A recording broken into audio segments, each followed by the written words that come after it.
Hey guys, what's going on? This is Allan Ostler, and welcome back to the January 2022 market update. In this video, we are covering the information from the December market 2021 and see how we closed out that year. We want to know this so we can see what happened to the days on market, to the inventory, and of course the prices. We want to figure out what the general trajectory of the market is, because this will be really helpful information in looking at buying, selling, investing, or where you want to be at in your real estate. We'll kind of cover some of the information from Miami-Dade County up to Palm Beach County. So let's get into it. All right.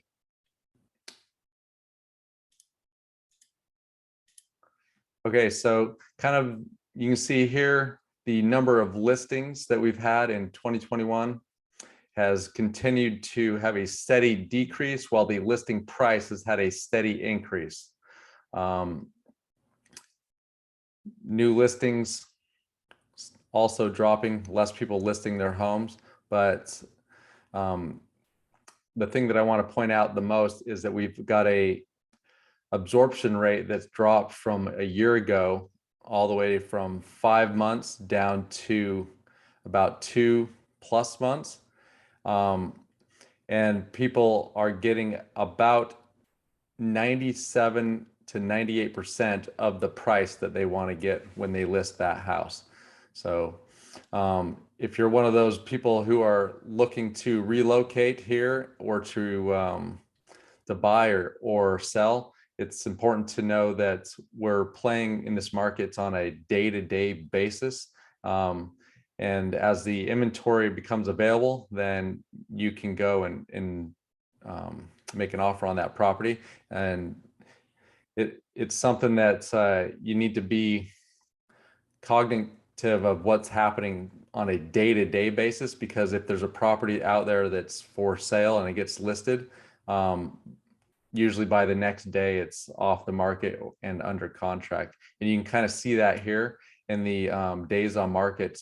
The properties are on the market for no longer than about 47 days. So that's enough time to get the property under contract in about a week. And then during that week, takes about another 30 days to close. So that's where we're at. And then also another thing I want to show you is that the average list price from a year ago is $892,000 up to $1,167,000. So that's a tremendous increase in the average list price. And if you drop down to the median list price and go from last year's December 370,000 up to 445,000, you can see that's about $75,000 increase in median list price, and or potential equity for these homeowners. All right, that's kind of where we're at here as a general whole. So I want to get more into the specifics of what's happening in our local areas. We'll start out here with the Fort Lauderdale.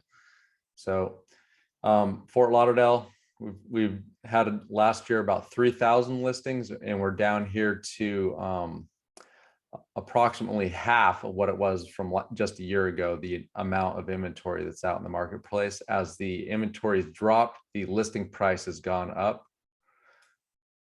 and the absorption rate is at an all-time low down here at about a little over 2 months.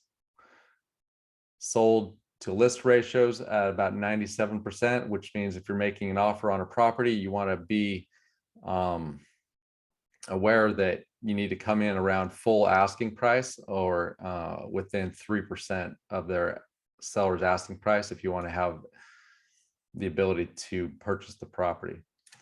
Days on market, 60.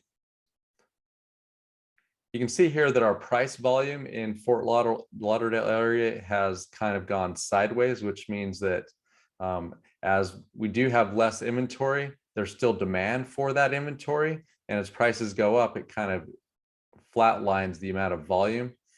Even though there is less transactions taking place, the same dollar volume is being closed on. All right. So let's move on to the next one. From Fort Lauderdale, we have our next location, which is Boca Raton. So Boca Raton, we have up 2,000 last year active listings, and as we go into this year, we have a little less than half of that amount, and the sales prices just continue to skyrocket. The average median list price right now is at about $580,000, whereas last year at this time it was 400,000. So in Boca Raton, we go from 400 to 580,000, which is quite a bit of an increase. The absorption rate dropped. The sold to list ratio is around 97%, but the days on market is slightly starting to tick up. From about 2 months ago, we were around a month on the market, and then now we're approaching the 2-month line. So the median list price from just a year ago has increased in our area by $150,000 here in Boca. Craziness going on out there. So let's move on to the next one. Let's see if it's any better in Delray Beach. Delray Beach, we have approximately less than half the amount of listings. Listing price is at $347,000. Absorption rate, a little over a month.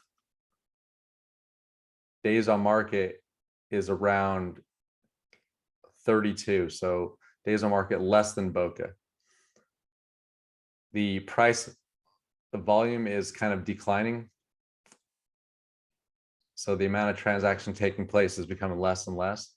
But again, check out this median price increase here. We had almost $65,000 increase in the median price that people are getting for their properties when they're selling it.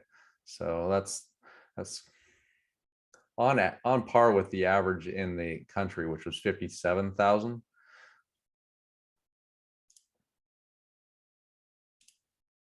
Let's move to West Palm Beach, see how things are faring out there.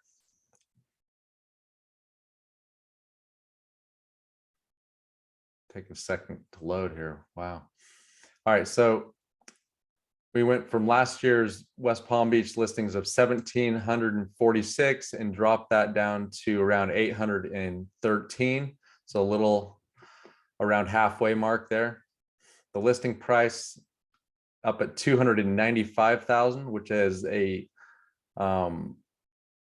better median listing price. You can find a more affordable home as you head up towards West Palm Beach versus the southern cities down towards Broward County and in around Boca area.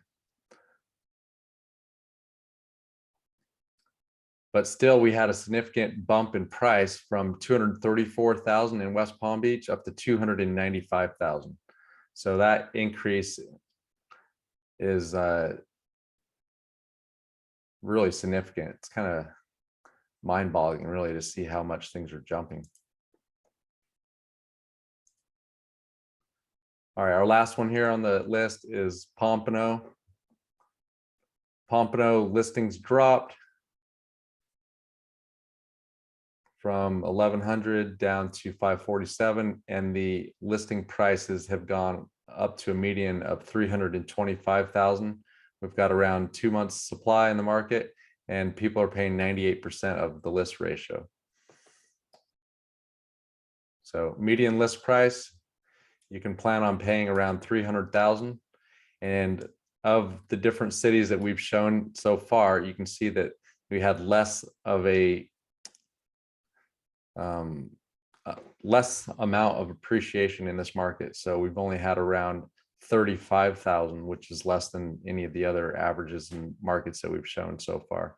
So if you want something that's affordable, Pompano appears to be something that is affordable and is not going crazy. So with that in mind, I did want to show some information on what's kind of happening in the value to earnings ratios. We've got a lot of people that want to know how expensive it really is out there. So I brought this chart here to kind of give you a comparison on what the prices are. So here in Indianapolis, we have the value to earnings ratio, one of the lowest in the country. So what the value to earnings ratio is how much, what's the value or how much home are you getting for the amount of, compared to the amount of earnings that you have on an annual basis. So Indianapolis is lowest, and you can kind of see it goes Phoenix, Boise, and then even LA, all the way up to 13 times the average annual earnings. So let's check out for our area, the Miami Metro.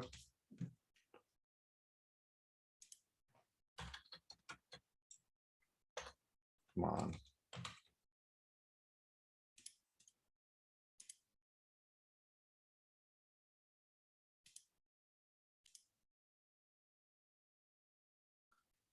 All right, so Miami is about right there in the middle of where everybody else is at in the value to earnings ratios.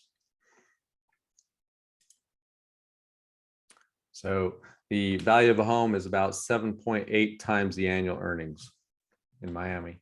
So where does that bring us? Is that affordable or not affordable? It depends how you look at it. If you're an investor, then you're going to be looking at how much can you get in your rental yields. And the rental yields are important because it tells you how much income you can expect to get from a property based on the value of the property. So you can see the ones that trail the country in the least amount of profit from a property are on this list here. Towards the bottom, you got Salt Lake City, San Francisco, San Jose at about a 2% return. And then we have on the leaders list for rental yields around a 10% return in Mississippi. And then you can come down here and see that we have Miami on the list at number 18. And you can expect on average around a $388,000 valued house to get about a 7.7% return, which is around $30,000. Now, I don't know if this factors in any of the taxes and insurance, but it's something to take a look at. So as a whole, Miami metro area is actually still very affordable, depending on how you're looking at the metrics and what your plans are in purchasing in this marketplace. As we discussed earlier, as inventory remains low and the amount of homes that are out there continues to get snatched up or picked up real fast, we can see that there is demand, and it's important to know what markets to invest in and how to continue to move forward in the appropriate way. So this information, that the stats that we're showing now, you can use those to kind of understand the chances of a crash happening in our marketplace, which I don't see one taking place anytime soon. And you can also use those things to determine how fast or when you think you might want to move to the area. So a lot of these numbers mean that there's houses out there, but you've got to be quick to react if you want to pick one up, because the properties that have a great location and are priced right, they're going to sell within only a couple of days. So again, if you're in the market to buy a house, it has to be a day-to-day thing, because you'll see something will come up on the market today and then it's gone by tomorrow or the next day. And that happens all the time. So you really need to wait for a house to pop up on the market and then notify me as soon as you see it, so that we can get that thing under contract. It's just minute by minute as the inventory shows itself. So that, there's nothing we can do about it. That's just the reality of the market that we're in right now. And as we move forward into 2022, we'll kind of see how things change as interest rates adjust, and as the kind of the news and the narrative changes along with that. So, so with that said, if you're thinking of moving here, please reach out to me. Or if you are already living in the area and you want to buy, sell, or invest in real estate, I love helping people who live here, people that want to move here. I get the phone calls all the time from people that are wanting to know what it's like to live in Southeast Florida, and what to expect. I get the emails, the calls, the texts, and every time I do, it just makes me happy to know that I'm here, that I can help you guys with living in the area. So if there's anything that you can think that I can do to help you, please reach out to me. And thank you. Thanks again for watching.